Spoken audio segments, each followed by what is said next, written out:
Hello and welcome to what I'm going to call the second installment of Ear Taxi Festival's discussion series called Dissolving Paradigms. I'm Larab, the Director of Community Engagement, and I am joined today with the leadership team of the 2021 festival. Thank you all for being here.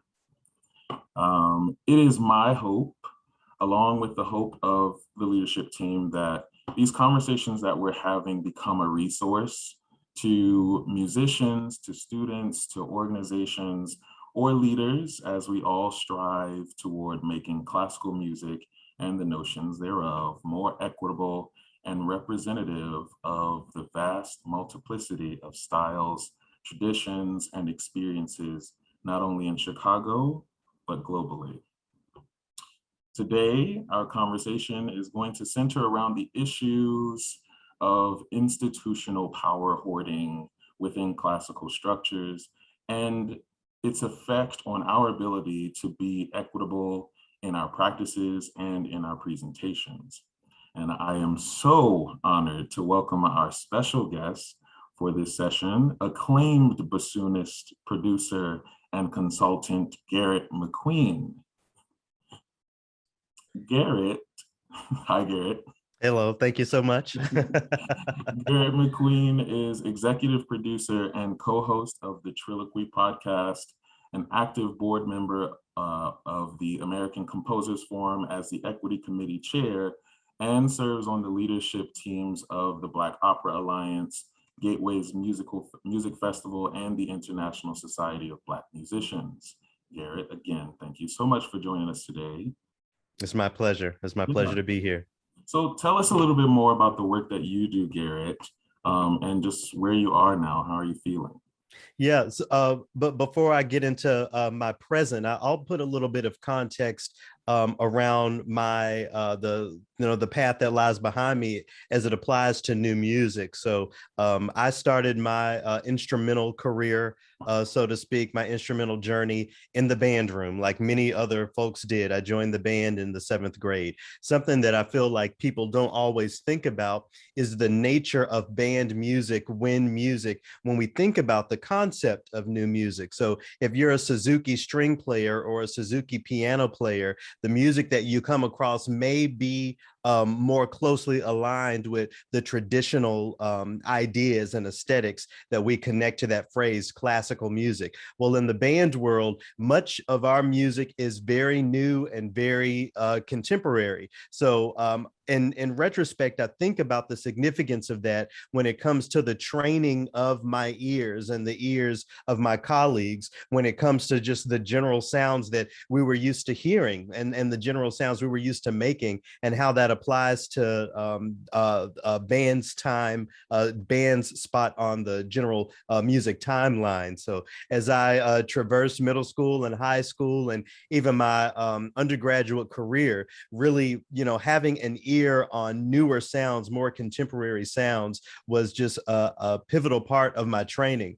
As I continued to evolve and grow as a musician, I was pushed more onto the orchestral side of things. So, I was in my mid-20s. I was a graduate student before I could really say that I was diving into the music of Brahms and Beethoven and Rachmaninoff and all of those so-called traditional sounds. And I felt a bit of dissonance there. I felt like there was so much music that wasn't really being explored in these most funded of classical spaces, that I knew I wanted to change something. So after winning my second audition, a job with the Knoxville Symphony Orchestra as a second bassoon, I got into local media. That's when my radio career got started down in Knoxville. And while folks know me these days when it comes to the racial equity side of the conversation a little bit more,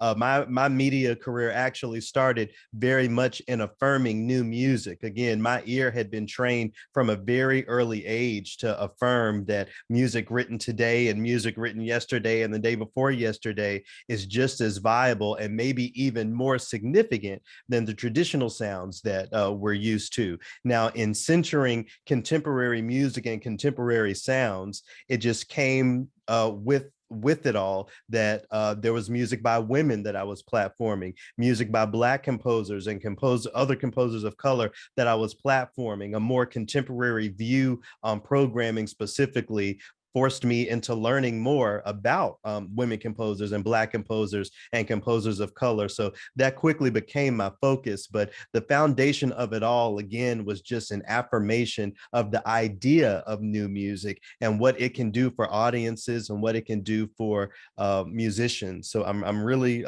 happy and excited to be here and to have this as a part of the work that I do in affirming diversity and equity, specifically in this case, when it comes to new music. Yes, thank you, Garrett. Absolutely. So before we actually get going into the conversation, I want to basically establish some discussion agreements. And I think this is really important when we're having these conversations. As you may know, sometimes these conversations can get very tense. They can become very impassioned. And the purpose of these conversations is not to dissuade anybody from having them, but to actually encourage people to lean in. So with that, our very first agreement is lean into that productive discourse and that productive discomfort. There's obviously a diverse range of lives and experiences and education and identities that are represented even just here on this call, and perhaps for those of you who might be listening to this. And it obviously brings friction, but friction sparks new insights. And if we stay comfortable, we'll never move beyond the status quo. So please lean into when you feel uncomfortable, enjoy that, and let it motivate you to engage into this conversation. The second one is notice the power dynamics. Be aware of how you are using your privilege in this space, whether by monopolizing or disengaging. Tend to your own balance of talking and listening. Additionally, no shame, no blame. And this is kind of one of my favorite ones when we're having these conversations.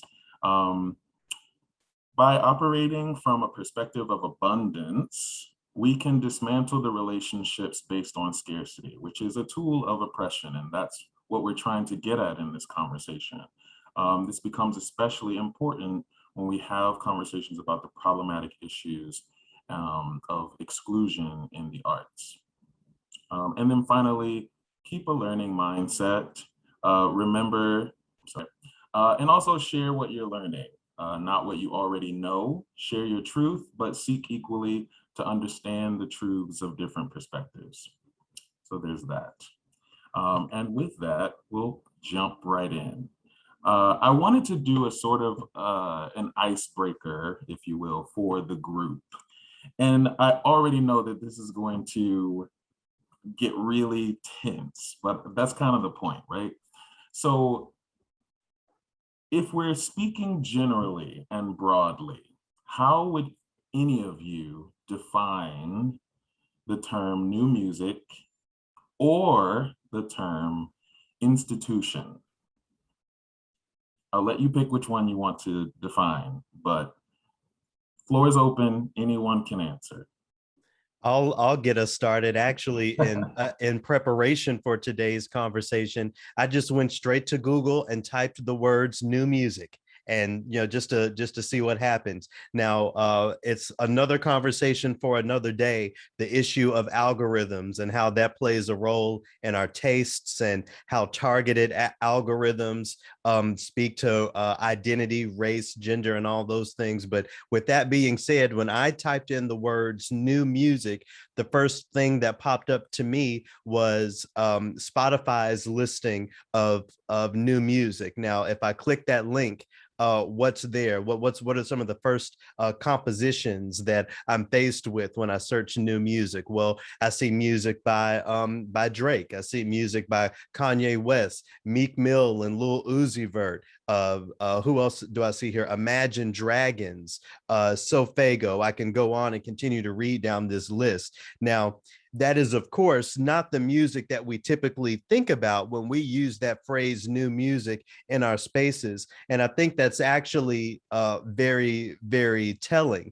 I think it's been a sort of a traditional approach, at least a traditional way of thinking about new music spaces as spaces that offer more room, spaces that sort of allow different sounds in. But even as we use the phrase classical music, I feel like the phrase new music has been used as a means of continued gatekeeping, just a different type of gatekeeping. In our definitions of new music, when we define that as it applies to our own spaces, I think we have to ask what aesthetics and what sounds are being left out. Okay, which individuals, which music makers are being left out of the space when we talk about new music, and then ultimately what communities are being left out of these spaces. So as we continue to have the conversation and identify a definition around the phrase new music, I think our treatment of how we use those spaces have to completely shift. It forces us to identify the Eurocentricity of our most progressive of spaces. We see new music spaces again as these spaces that allow for so much, but at the end of the day, there are still walls there that we have to break down. So when I think about new music, I'm definitely thinking about new music in its most broad sense. When I think about the phrase new music as it applies to spaces like these, I think about it, unfortunately, as another means of gatekeeping, but an opportunity to open up the conversation to create more equitable space around that phrase and around our spaces in general. And I think I'll leave it there for now. Yes, you kind of like went right where I was headed. So thank you, actually. Does anybody want to take a crack at defining institutions, if you will? Very generally, if we were to just define institutions, what's the first thing that comes to mind?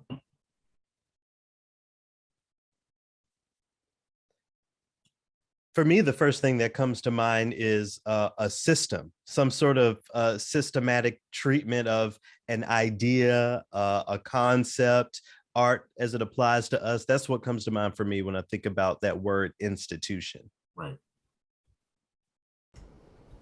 I would agree with that. And I think oftentimes when we're thinking of institutions and things that are institutionalized, it also goes hand in hand with this sort of feeling of having to protect that institution. And again, going to the gatekeepers, protecting that institution, and therefore feeling justified in keeping certain ideas, certain people, certain influences out of this protected institution. Yeah. You know, and I'll add to that, you know, as I searched new music earlier today, I wanted to see what was the most simple phrase that I could use to get us back, to get me back to our traditional definitions of that phrase new music. And I eventually just typed classical new music, and it popped up, you know, with you know what we typically look for. You know, I think the phrasing that Google corrected me with was contemporary classical. And when we look at that, you know, the names that popped up first were Philip Glass, John Adams, and Steve Reich. And while I, you know, love the instrumental music of Philip Glass, you know, when John Adams wrote "I was looking at the ceiling and then I saw the sky," you know, my life changed. I love the music as codified in that way. But when we think about the definition and the idea of an institution, I'm still thinking about the perpetuation, again, a system that forces certain things to the top. We often complain about the most traditional of classical spaces highlighting predominantly white men. Well, you know, as we can see, the system, the institution of Western classical music, even as it applies to new music, has some offshoots of that as well. Again, as you know, the algorithms highlight Philip Glass, John Adams, and Steve Reich. So I definitely think the conversation of what an institution is, what these systems are, is pivotal to the conversation of new music for sure. Definitely. Thank you, Garrett, for saying that. I think I'm gonna call him out a little bit. So I had a wonderful conversation with Michael Lewansky, who's here on this call, And he said something that actually really stood out to me, and it kind of speaks to what you're mentioning, Garrett, as we start to tie these two words or terms together, new music or classical new music and institutions together. Michael, if you don't mind me quoting you, talked to me and said, you know, new music is primarily defined, one, by its relationship to academia, and then two, by its access to philanthropy, which I think is probably one of the most brilliant definitions of that terminology, or at least, you know, new music plus institution, that I could have come up with. Michael, did you want to talk a little bit about those words? Yeah, I know that there's I know that you have a quotation from me that I'm sure probably says it better than I'm going to say it right now. But right, I think that for me, really important in these conversations, right, is that, you know, I've thought a lot about the term new music because no one likes it, right? People that work in the new music field all sort of say, well, the term sucks, but, you know, what else are we going to say? And like, there's a lot of, you know, we litigate, is it experimental music, or is it contemporary classical music, or is it improvised music, or is it electronic music, or is it creative music? There's all these different kind of genre markers. But I think that the main thing to me that like, I think a key insight for me at least was the realization that like, that it's not necessarily all or even primarily about music itself, right? It is about a socioeconomic structure whose primary goal is to, or primary function, let's say, is to exclude, right? And I think like you can, I mean that in a number of different ways, but on the most kind of like existential level, if you're a composer, what you're doing is deciding to write this note and not all these other notes, right? So the very act of composing is an act of like doing this one thing to the exclusion of every other thing, right? Kind of as a philosophical matter. I think as a, maybe what we might call a socioeconomic or a political matter, certain kinds of musical practices, and I'm going to caveat this to death, because I think there are a lot of people doing a lot of great work, especially in the last couple of years. I think the discourse has changed considerably. I think, but I mean, very generally and even historically, new music and its sort of relationship to the university and to philanthropy is about prioritizing certain aesthetic practices over other aesthetic practices, and excluding a bunch of the ones that are considered, for whatever reason, undesirable, right? And we know what the gender and ethnicity of the normally prioritized aesthetic practices are, right? So I think like, yeah, I think it's I think it's mostly new music serves to create a socioeconomic hierarchy. It has a lot to do with money. It has a lot to do with cultural prestige. I like music. Music is great. Don't get me wrong. I like music, but like, I feel like a lot of the energy within the field goes into who has the money, who has the fame, who shows up, as Garrett says, on the algorithms, and that, you know, the music itself, we might say, is often secondary to the actual socioeconomic structure. So I think that's, I don't know if that's a great explanation, but that's kind of like, I guess maybe I just want to say one more thing, then I'll shut up. I think people, when we talk specifically about classical music, you know, there's often a conflation of the music itself and how it operates in the world. So I've started really to always use the term classical music industry to talk about the actual structure that behaves in a certain way. And I think sometimes when we say classical music, we mean classical music industry. Whereas I think when I say classical music, I really mean a set of pieces perhaps, that isn't actually a particularly coherent set of pieces. It's not really a real tradition, you know.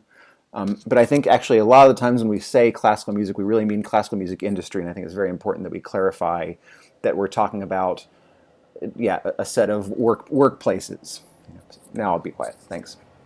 Yeah, I really appreciate what you said about classical music being used in place of the phrase classical music industry. That's something that I try to push forward in my work as well. In my most frustrated moments, I think I use the phrase classical music industrial complex. Even I take it a step further, but that's very. I think that's a very important thing to understand when we talk about again the idea of new music.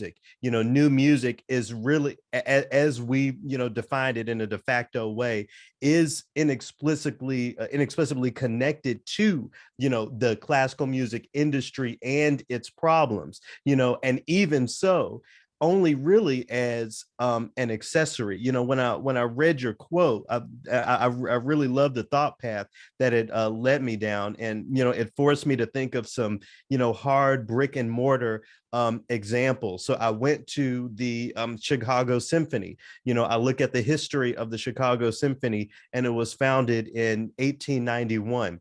What did the United States look like in 1891? What was going on in the late 20th century? Who did the folks behind this institution want to see in that space? And more importantly, who did they not want to see in that space? Okay, so after we really understand that bit of history, it's not so difficult to understand why so many seasons by the Chicago Symphony have only featured white composers. Okay, so after all of the critique, after this institution being berated season after season, they are coming back this season with a bit of Black music. But it's important to note that these spaces, these systems require themselves to see a symphony, for example, by Florence Price, as new music or relatively new music, the sort of accessory to the Beethoven and the musical aesthetics that they use to protect their traditional audience, to really accommodate that traditional audience. So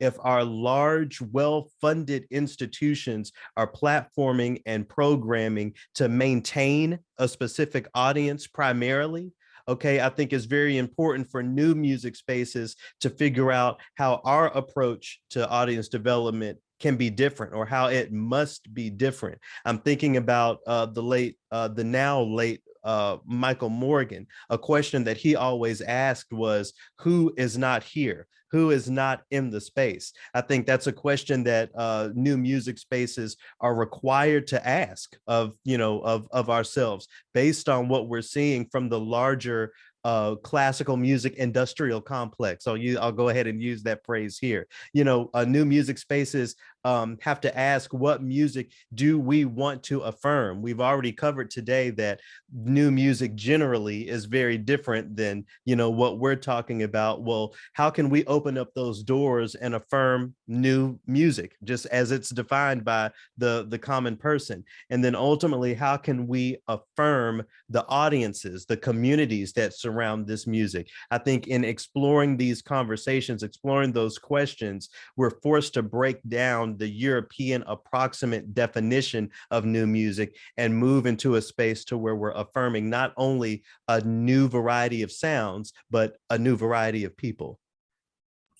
Yes, Garrett, thank you so much for highlighting that. And there's a point in what you're saying also that I don't want us to get too far away from, which is this idea of maintaining power. And I think, Jenny, you also touched on this a little bit, this idea of protecting the institution. And there are facets of these institutions that are built to protect and to maintain its current structure of exclusion. When we think about things like granting organizations and the people who read the LOIs, the reviewers, the classical reviewers, colleges and universities who train musicians, and even media and radio. Garrett, do you have anything to maybe offer to those points? Yeah, absolutely. I come from the world of content creation, media, radio. I'm actually voice tracking for a radio station down in St. Louis this week. I'm there virtually as their guest morning host. And the biggest thing I've learned is that so many of the rules of these institutions are unspoken. When I talk to program directors at radio stations, for example, one of the first questions I ask is, what disqualifies a piece of music for your airwaves? Okay, we can talk about the qualities that you want in a piece of music or a composition, but what disqualifies a piece of music? And the answer to that question is never actually clear. So I think it's just an example of how these de facto rules created by the classical music industry have seeped well beyond just the concert stage, even in the way that we look at new classical releases. We consider yet another recording of the Goldberg variations as a new release, as new music to some extent. So I think challenging the fact that these rules, many of which are unspoken, I think is a key part of the process. Now, to that, the way that I combat it, the way that I engage programming specifically when it comes to radio, is highlighting what is really foundational to my work of decolonizing even the phrase classical music, identifying what makes a music classic and how that becomes. And when I ask the question how, I'm really thinking about communities of people. So we all know that no one would deny, for example, the South Indian vina or the sitar as a part of their classical traditions. Same with instruments like the erhu in China. I spent many years in Japan, so the shamisen plays a big role in my musical development. We can talk about drumming traditions on the African continent, and go all around the world. Of course, the classic tradition of orchestral music in Western Europe is what we apply that phrase to in the United States. But when we think about it more broadly, what really is something classic to the American experience, or to the experience of Americans? And when we really dig into that, when I dig into that anyway, and challenge the notion of that word classical, or the phrase classical music having to have proximity to European culture, it opens up the door for so much blues, so much jazz. I even make the argument that lots of today's hip hop should be considered new music under that classic umbrella of American music. So I think that it's going to take these large institutions to really push that needle, really to challenge their audiences to think about that classical aesthetic, new music aesthetic in a new way, to really shift the culture. We can talk a lot about top-down rule changes. I can speak to that actually here in a bit, but beyond the institutions really changing the way that they engage their systems, that's only step one. Step two, and maybe the bigger step, is changing the culture, changing the general ideas and thoughts surrounding these phrases and these conversations. Mm-hmm. I mean, the relevancy. It's I had a conversation a few days ago so I'm actually doing some work with WFMT, the classical radio station here in Chicago, and I had a conversation with some people at the station, and their question to me was, because I try to program all of our composers, I try to program a very diverse range of classical composers. And often I run into an issue, like you were saying, of hitting right up against that wall of what disqualifies something from being acceptable to be put on the radio. And the question was asked to me, well, how do I program music? Why do I program the music that I program? And what is the thought process behind it? And I said, almost exactly what you just said about this idea of classical music has become so, the term is almost meant to mean smart. It's almost meant to mean academic or astute instead of natural, instead of what is natural to communities. And I promise I will harp on this for as long as I live. It's that art comes directly from communities and not the other way around. I think when we think about that classical music industrial complex, I think too often we're told that classical music is this thing, or art more broadly is this thing that people have to ascend to, when in actuality, art comes directly from people's experiences. And that's how I try to program my music. All of the composers that I program, they are writing about their music and talking about how they've come to, add these influences into this symphony, so that it's more than just the symphony. You are now experiencing the work and the experience and the life of these composers.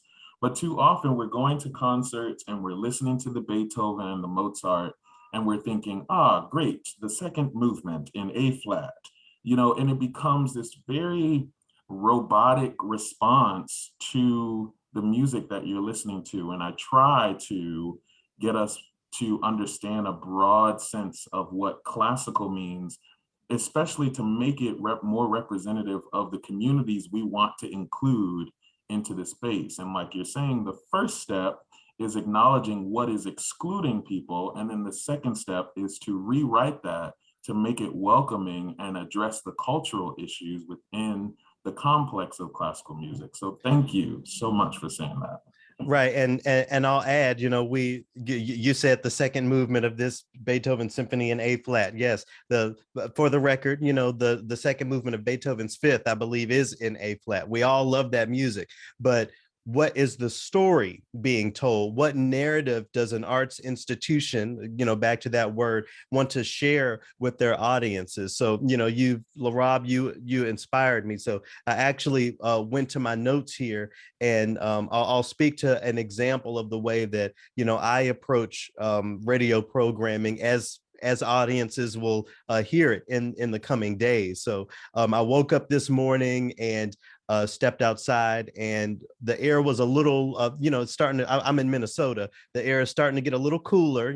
Fall is just around the corner. So that inspired me to think about how I can help other people think about the beauty of seasons change in my programming. One of the first works that came to my mind was one by Eric Whitacre called October. So that's how, we sort of start the hour. From there, I'm thinking about, again, the most broad definition I can of that phrase, classical music.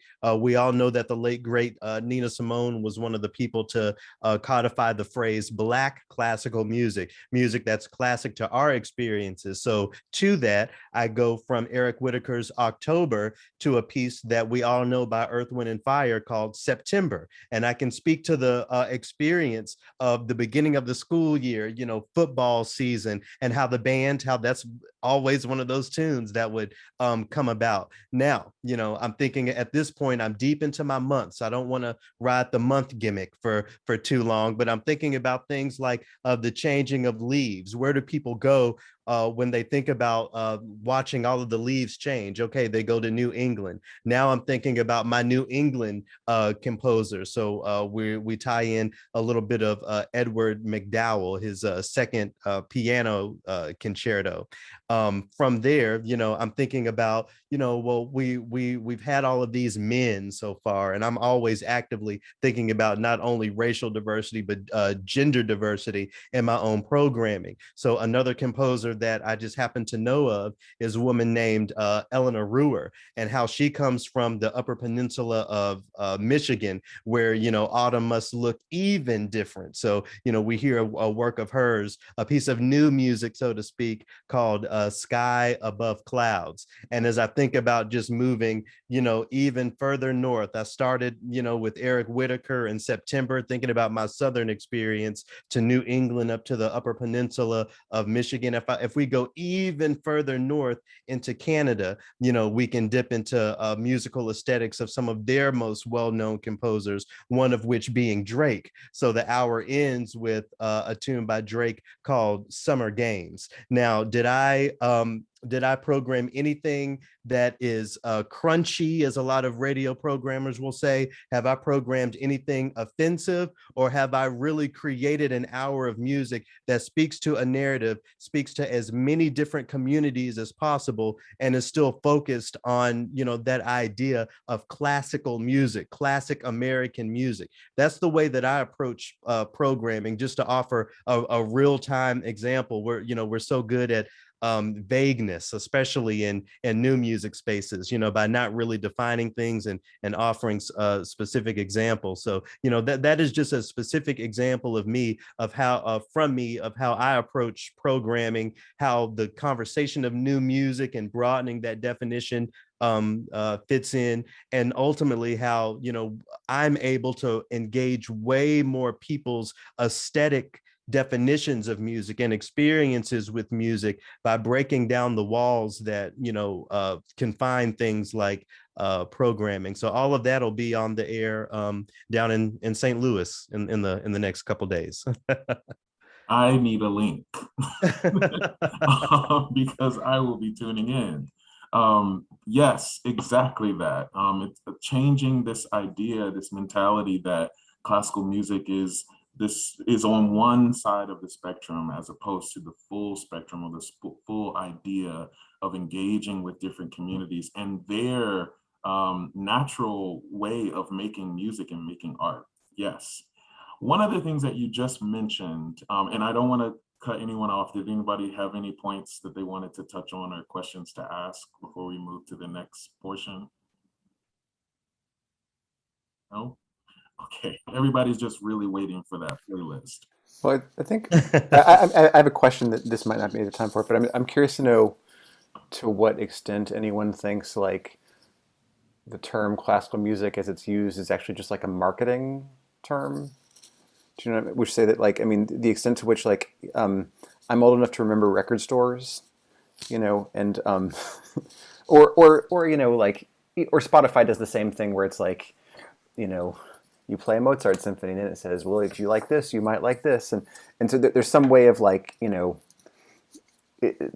some way of controlling what they're selling to you to get you to buy more of it. I'm really curious. I mean, which say that I don't think that like, as I said in my earlier, I mean, what we think of as a classical music tradition is not really a tradition, right? I mean, it's not like Josquin has anything in common with Beethoven, and Beethoven has anything in common with like Takemitsu or George Lewis, or actually probably George Lewis and Beethoven have more to do with each other than Beethoven has to do with like Wagner even. I mean, do you know what I mean? So it's like the tradition, the so-called tradition is like not a coherent tradition. It's an invented tradition, as I think Robert Walzer says that. But I'm just curious to know, like, from if anyone has any comments on the idea of classical music as a marketing term, right? They might call it that in Europe now, but I don't think they called what we think of as classical music in the 19th century. I don't think they called it classical music. I mean, I don't know the history of the term. I'm just curious if anyone has any thoughts on that. I think it's interesting that we think of classical music in the way that we do, as I think of it as being very tied to the instrumentation. And part of that is, when we are all in 7th grade or whatever, we get to go try out the classical music instruments to join the band. And our very first exposure to what the idea of classical music is are these Western instruments. And when you go and try out the instruments, you get a trumpet and you get an oboe and you get a viola, but you don't get a djembe. And you don't get an arhu. And so a lot of like what the sound is tied to our first exposure to what makes up this thing. But then another side to this question about classical music is we use the same term for classic rock, like classic rock is a thing and a genre, and those are classics. for a particular aesthetic that, that's a term that I grew up hearing, listening to the radio in, the late 90s, thinking about music from the 70s. And that's only 2 decades, but we're terming that classic. And um, and so I think you are right that, we are branding something as being able to sell it as a genre and as an aesthetic. But it's just very interesting to me that, like, we can term something classic that is, in this case, from centuries ago, and also turn something classic that is from just 2 decades ago. But then we don't think about these two different genres that are, in our vocabulary as being classics. They're very, very different things. And I'll add that, even, getting back to that phrase, new music, even, I feel like we use that phrase to identify, to define some sort of distance from, traditional classical, but the same rules are in effect as far as exclusion. There are so many concepts that have to really be decolonized when we're talking about these conversations. Justin, you mentioned instrumentation. Even that word orchestra is one that is, when we think of that word and what comes to mind, that is based on a colonization of our minds and Western culture, because there have been gamelan orchestras for thousands of years, well before anyone knew Bach's name. So, when we talk about that term classical as a marketing ploy, I think you have to tie in sort of American culture into the conversation. I had the pleasure, I had the honor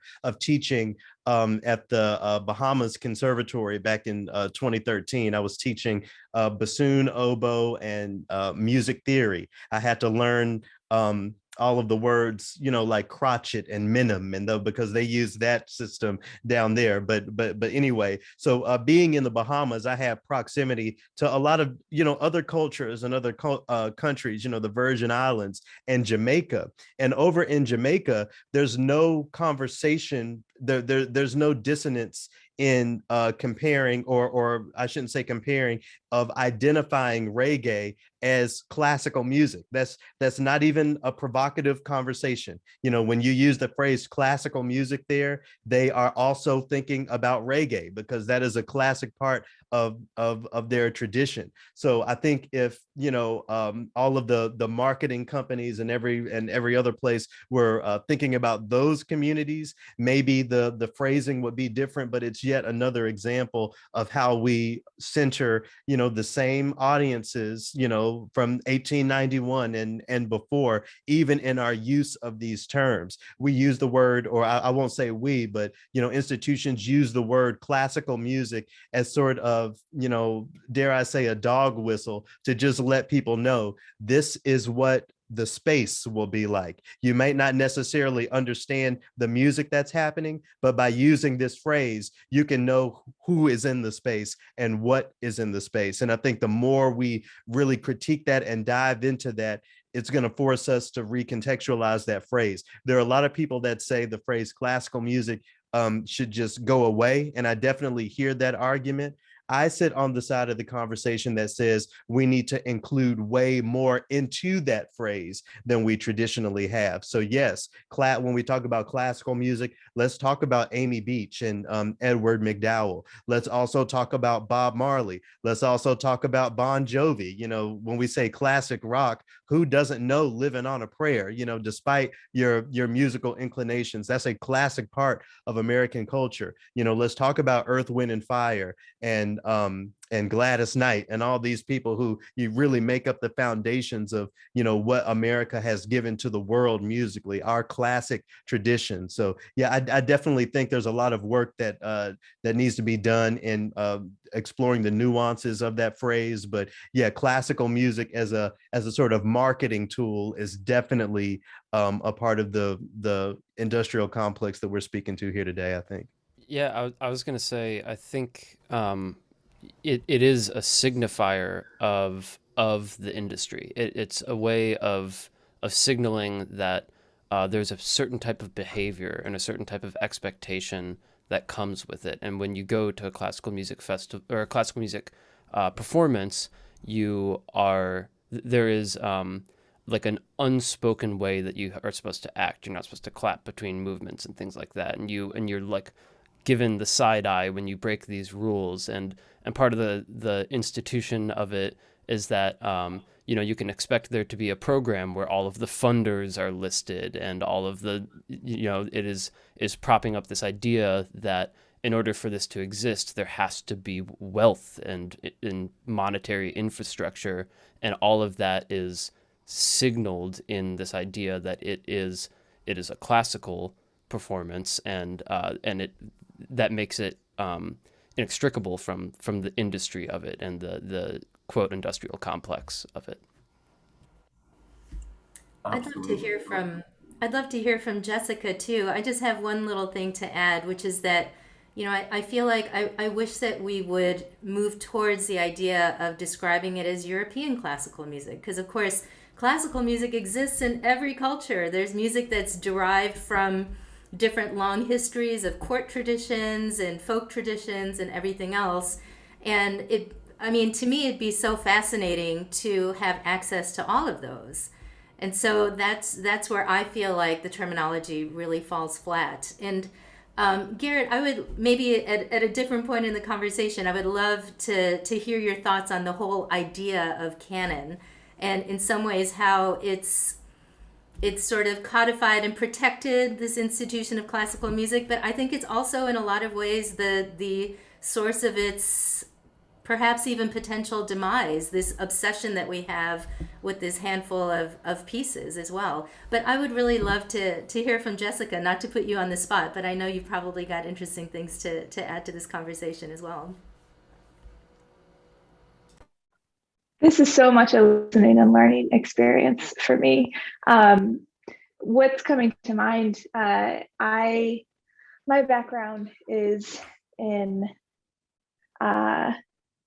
like orchestral music. I'm a bass player. I went to music school, and it's bringing to mind, sitting in music history classes and thinking from that side to just like the classical music industry and in an educational institution too, that in terms of gatekeeping, what are we taught in these music history classes? And it's, when I got to like the contemporary classical new music, part in the curriculum, it was the John Adams, the Philip Glass, the Steve Reich, things like that. So it's just bringing up a lot of thoughts for me, but I very much enjoying listening and learning for this.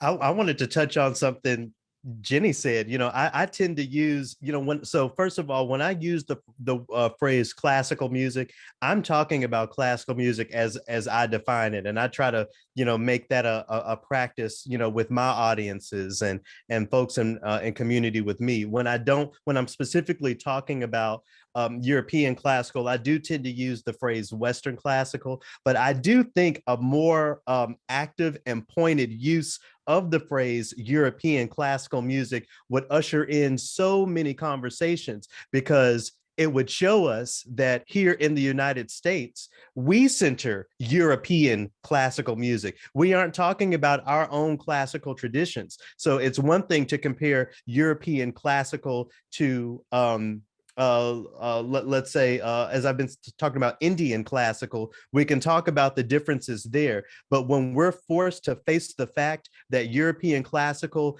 and so-called American classical is also just European, it's really going to get the ball rolling. So you've inspired me. I think I'm going to more actively use the phrase European classical music, because I definitely think it hits on that point that we aren't celebrating our own classic traditions by maintaining these systems. Yes, I think Michael, to the point that you were making about classical music and its marketing initiative, if you will, I think it brings me back to the comment Garrett made very early on that says, like, it's about the algorithm. But even the algorithm, like in the way that we already talk about or experience classical music, like Justin said, it is a signifier and like a whistle blow almost to let you know what to expect in the culture, as opposed to, you know, what it actually might mean. And I wonder, and I'm thinking in this conversation, and I promise we're gonna like veer back on onto the track a little bit, but I'm wondering if, excuse me, I'm wondering if there is a, what if classical music, and this is, I think, very big sometimes, so I admit that this might be like, huh? But what if classical music is just the study of structure in music? If we were to kind of like think about it in that way, as opposed to a signifier or something that describes the culture of what we experience, what if what we really want to mean is the structure, the study or the understanding of the structure of this music?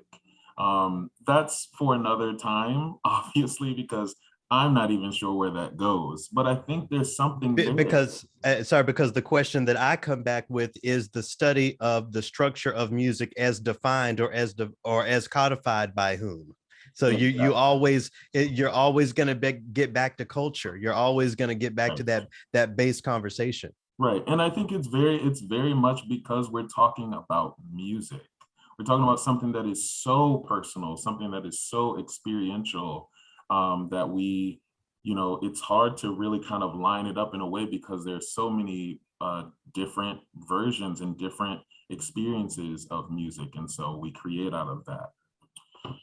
Woo, yes. So one of the things I wanted to just throw out into the space for, you know, for folks watching this and for folks here to think about something, LaRob, that we were talking about a couple weeks ago was sort of death and death culture as it applies to this conversation. So, you know, a really interesting phenomenon that I've been thinking about is, you know, the way death impacts action. So, you know, the murder of George Floyd, you know, inspired so much across the board, you know, around the world, certainly in the world of music, but someone had to die, you know, for that action to happen. I think about, you know, people's Judeo-Christian beliefs, the idea that, you know, a blameless man had to die, and that inspires morality out of people, and there's no shade there, but you know, just the way my mind works. You know, I think about the fact that for so many generations of people, life insurance is the only, you know, money that many lineages will ever see. You know, grandma has to die before someone to have enough money to bury her or to do other things. So the way that I think death plays a role just in our general Western culture, I can't help but to think there's a connection there with the way that we sort of deplatform and decenter new music, at least as we define it, because we've trained ourselves to put value behind music because it's old, because these European men are dead. We certainly see that when it comes to visual art, the way that the price of something skyrockets after someone passes away. And I think, you know, there's something to be said about that in music. And as we move forward, I think we have to train ourselves and eventually train our audiences to place equal value on the works and the perspectives of folks that are alive. And you know, when I share, you know, these ideas with a lot of people, you know, they think I'm really going left field, but I think there's a connection there. I think there is a training that we all have to undergo to say, hey, the work written by this 24-year-old yesterday has as much value as an artistic expression as something that is 200 years old by this person who is dead. I think in other parts of our culture and the way we move around in the world, you know, death comes with value in so many different ways, and that's a little corner of the conversation that I hope, you know, we all will spend a little bit more time thinking about as we, you know, think about affirming new music and more contemporary artistic musical expressions. I mean, let's think about COVID. You know, how many people have had to die for folks to, you know, be convinced to get a vaccine, and then not even so. There didn't have to be 600,000 people dead for us to decide to wear masks and to physically distance and stay at home, when we need to. So the thought isn't completely fleshed out for me, but before I write my article or whatever on it, but I'm definitely thinking along those lines, and I think that conversation has a big place in our goals in highlighting and decolonizing new music, and more broadly classical music. I 100% agree with you, Garrett. And I remember when you said this in conversation with me 2 weeks ago, I had to just physically pause and be like, I'm sorry, what did you just say? Because it's so realistic when we think about even just the culture of classical music and this respect that dead, composers or dead white male composers receive. Post-mortem is that is a thing in classical music, and certainly we're starting to experience it with, you mentioned earlier, this kind of unearthing of Florence Price, and having to assign her in this, like, under the scope of new music. I think it's very interesting that it's palatable almost to people, and then it's still assigned in this like very vague term. And I think that was another point that we kind of came from with this kind of vagueness in classical music, but certainly new music that kind of pushes people out. And I think those were excellent points that you made, Garrett. I think I have a thought about death. If I'm just going to, I'll just spitball, as I often do. I mean, I'm thinking about the relationship between, because Garrett, you're right that there is this interesting thing whereby, like, you're just saying, these white European men have to die until their music is important or valuable or something like that, and that's certainly true. But I was thinking about that as you were saying it, that like that's true. But it also hasn't always been the case, right? It's about 200 years old or so that we start to like really want to only play music by dead people. And I was like, well, whatever happened? What else happened 200 years ago? And I was like, it's like the Enlightenment and like the advent of capitalism, right? Which is to say that the thing that capital wants to do is to like pretend like value inheres in an object, not in its social use, right? So like exactly the thing that capitalism wants is for like the composer to die, so their catalog is a fixed thing. You want like Basquiat to die so that it's this many paintings. You don't get any more paintings, right? You want Stradivari to die, it's this many violins, right? And that actually is a thing. The fact that they're like the fact that their value is then, or there's something, the fixedness, the kind of reification of the output, whatever it is, whether it's visual art or composition or whatever, is the thing that like creates value and then creates more value, right, as time goes on. And like 400 years later, there's still no more Stradivarius, right? And there's fewer of them, and they only appreciate in value, right? And, and now they're like millions of dollars, and it's ridiculous, and it's just a freaking violin, They sound good. It's the whole idea of the limited edition. Right, exactly. And so I do think there's a connection between the creation of death and like, and this historical moment, right, when Mendelssohn decides to start playing Bach again, like, and the sort of like the beginnings of the capitalist system as a thing that's trying to like accumulate surplus value, as it were. So, I don't know, just a speculation.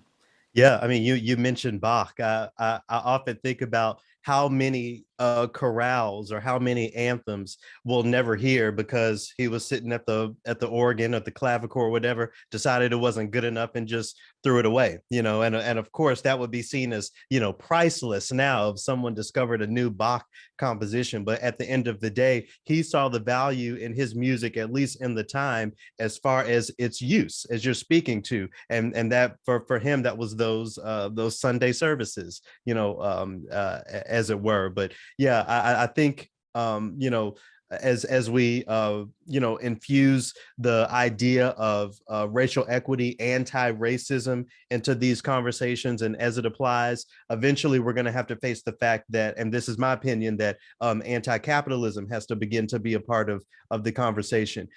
15, 20 years ago, 30 years ago, certainly talking about racism and anti-racism in new music and classical music spaces seemed, inappropriate to some people, or a little, left field. I feel like that's still the case for the conversation of anti-capitalism and new music, anti-capitalism and classical music, but we're gonna have to get there eventually, because it's hard to ignore the comparisons and the applications the deeper we dive into these concepts. Precisely.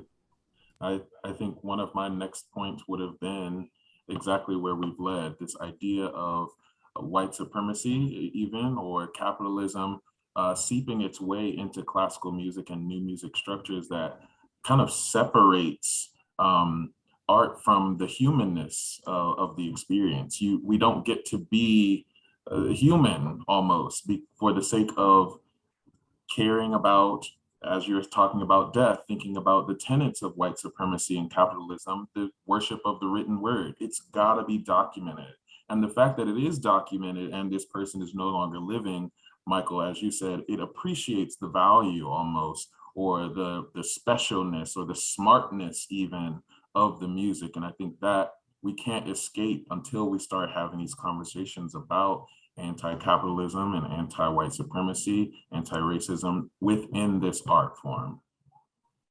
Justin, I think you were going to say something. I was just going to mention with something that I found interesting recently is the way that our idea of classical music has started to mirror like independent music, like indie rock type stuff, and the ways that now with sites like Bandcamp or SoundCloud or something, things that are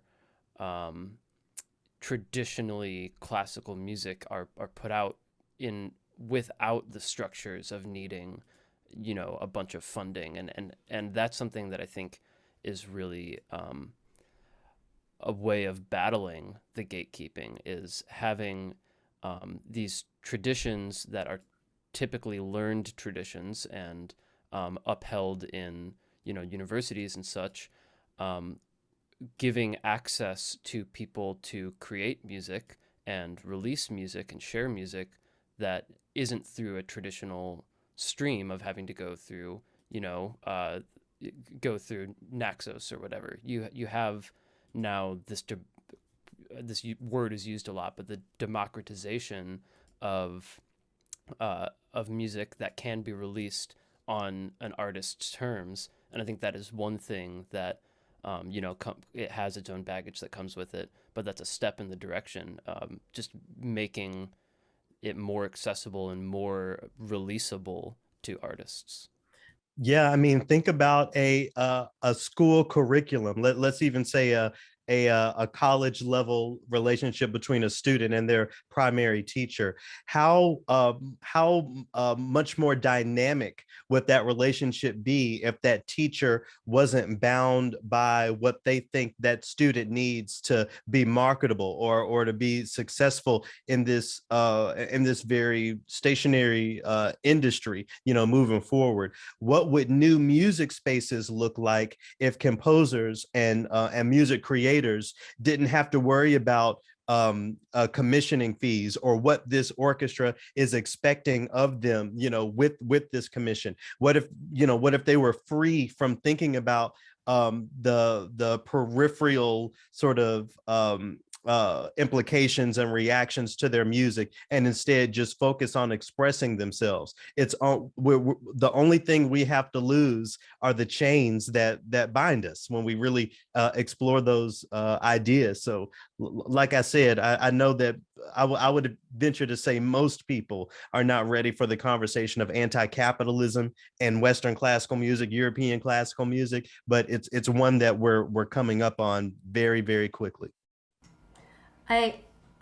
Garrett, I just want to take what you wrote and put it on my wall in my studio because I just have such it like breaks my heart the limited scope of classical music training right now, because you take this generation of artistically minded people who are just innately creative, who are, they're just wired to see the world in a unique way, to think outside the box, et cetera, et cetera, et cetera. And then we put them into the conservatory system and say, here are all the scales you've got to play. Here are all the excerpts you got to play. Here's all this you got to play. And by the way, here are the 2 or 3 types of jobs that mean that you're successful. And then we wonder why they get out of school and feel like they're all failures, because they're all trying to funnel their ways into not only just ridiculously, insanely competitive fields because all the conservatories are funneling students in the same direction, but also not necessarily the right fit for them. And, when students say, well, why do I only have to study these? Why can't I study these? Like, that should not even be a question for any collegiate level program that's training artists. Like, artists should be trained to think for themselves, to use their unique perspectives, to use their unique cultural, historical, personal, everything backgrounds to create something that's really going to have meaning in this world. And, we've talked before even about the influence of the oral tradition versus the literary tradition and what that means for different cultures. And when you think globally, the number of sort of classical traditions that are actually coming out of the oral tradition, I mean, that opens up yet another whole realm of incredible art that's out there that we're not centering because we're so fixated on these very sort of fixed pathways. So anyway, I digress. Thank you, Jenny. Yes. So we've discussed, if you will, the terms new music, and we've discussed the term institution, and we've even addressed all of the systems by which they maintain their power, thinking about academia, thinking about capitalism, thinking about, reviewers and radio stations. And we acknowledge that there obviously needs to be a cultural shift within classical music that allows for the appreciation of different experiences. And sometimes in these conversations, we spend a lot of time talking about the powers of oppression, but I also want to take a moment and acknowledge all of the systems that we all believe are capable of dismantling those structures as well. Are there organizations or ideas even that, in your opinion, will change that narrative, will shift the culture of classical music in the way that we see it needs to go to make it more equitable and representative of all of the different experiences that we want to include? When I think about that question, it takes me back to our colonized definition of the word orchestra. So even within an orchestra, we see a very heavy-handed display of power dynamics when it comes to principal players, especially in the strings. There are huge power dynamics at play, especially for violins.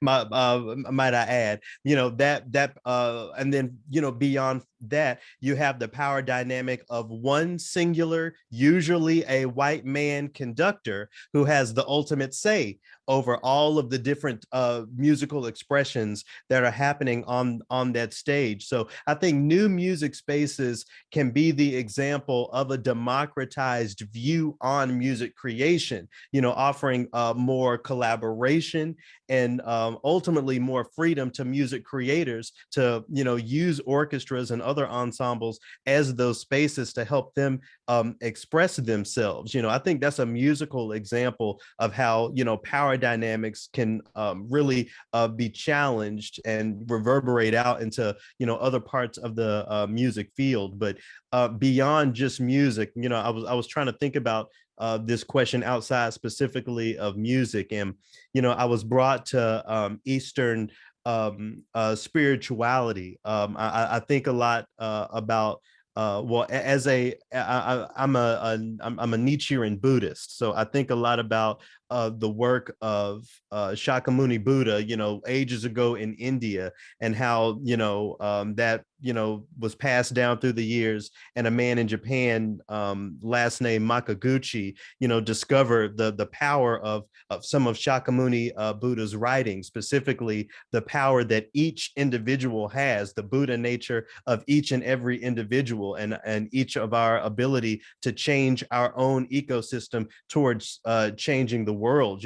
Makaguchi and his student Toda were actually jailed in Japan for having the audacity to say that all people have the ability to change themselves and to change the world. So as that has gone down the pipeline over the years, the message is pushed forward by a living man named Daisaku Ikeda. He's often compared to Martin Luther King Jr., to Gandhi, and all of these great leaders. So I mean, I mentioned all of that just as an outward example of how all artists and ultimately all humans have value. We all have value, and our artistic expression, no matter what it is or how it is, has value. So as we continue to apply that to music and to our own general lives, it highlights the fact that these power structures, these dynamics, these institutions really have to be reframed,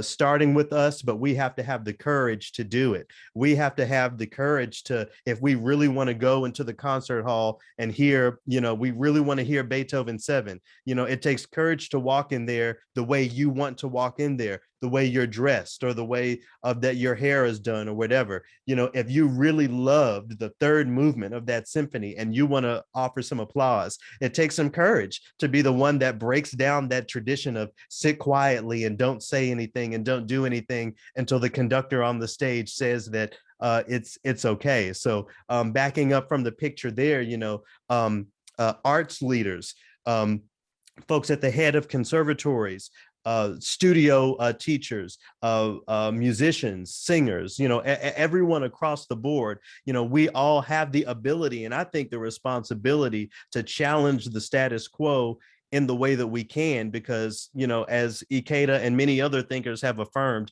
we all have the power to do that. We just have to, have the courage to do it. And for folks in the say yes, say no positions, they have to have the ability to back up and let more of us express ourselves and explore music in the way that we want to, because that is our human right. We have to break down these power dynamics.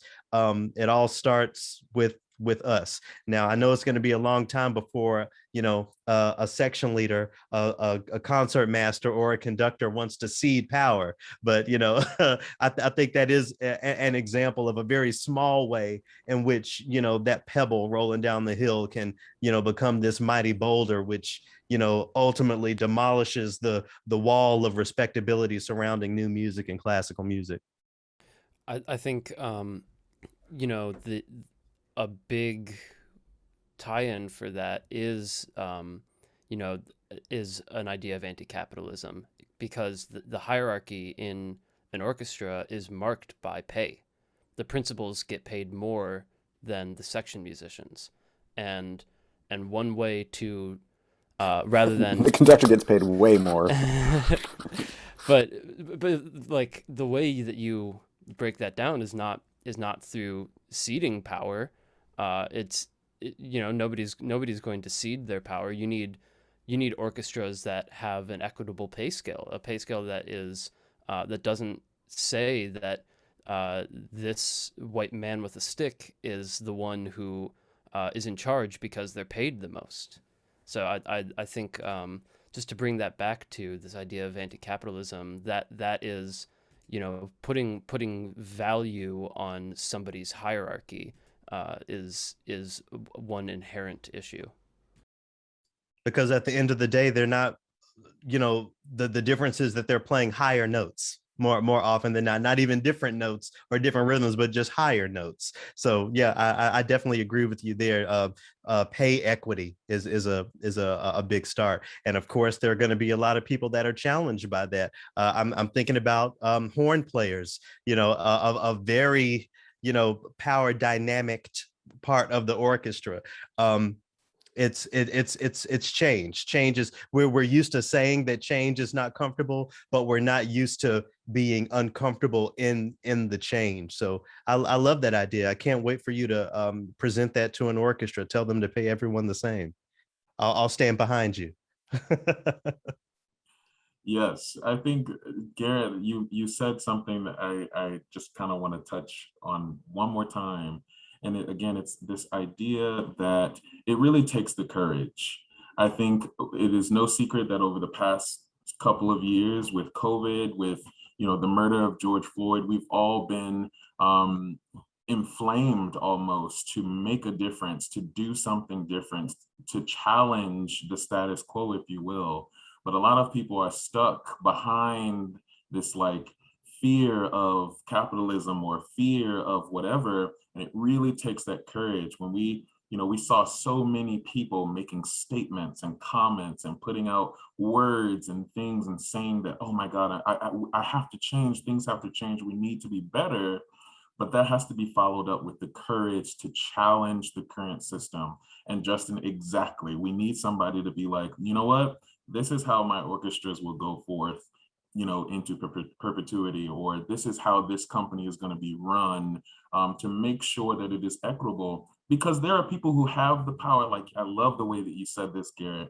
The people who have the yes or no, power, they have the ability to do it, but they also have to, as Justin said, maybe not cede power, but distribute it equitably across the organization, across the instrumentalists and the musicians, and all of the people who are doing the same thing. They're expressing themselves with this art that they want to give out to the world. So thank you so much, Garrett, for saying that. I think that was an absolutely beautiful way to really I almost wanted to like insert mic drop gift, because I was like, yes, exactly that.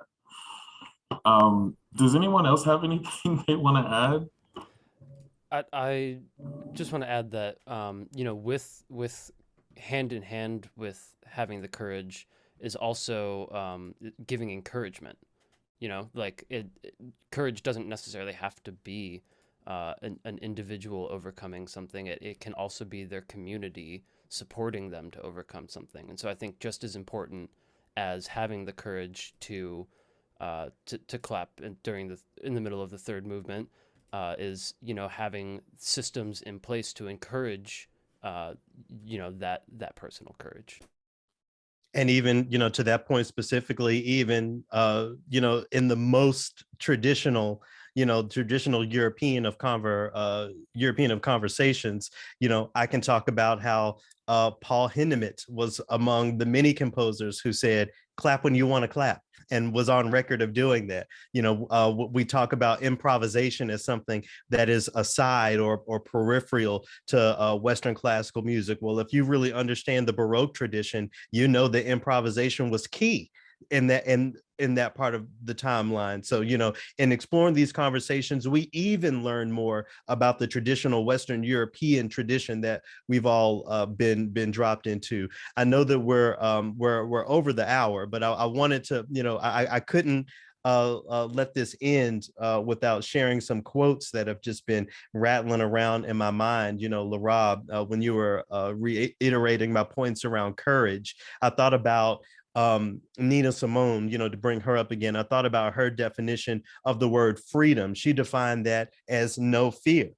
Being without fear is being free. She went on to say, and I had to look this one up, I spent many years pursuing excellence. That is what classical music is all about. Now it's dedicated to freedom, because that's far more important, And then when I think about, again, that reiteration and her refocusing on freedom, I think about something that the late Toni Morrison once said. She said that the job of someone who is free is to free someone else. And I'm paraphrasing there. So, when we talk about encouragement, when we talk about courage, when we talk about all of those things, the story has been written. We have the example. We have the quotes. We have the stories of individuals who have done this work. I think it's time for us to actually have the courage to apply what we all talk about and what we all already know in whatever small or big way we can as members of this large arts ecosystem.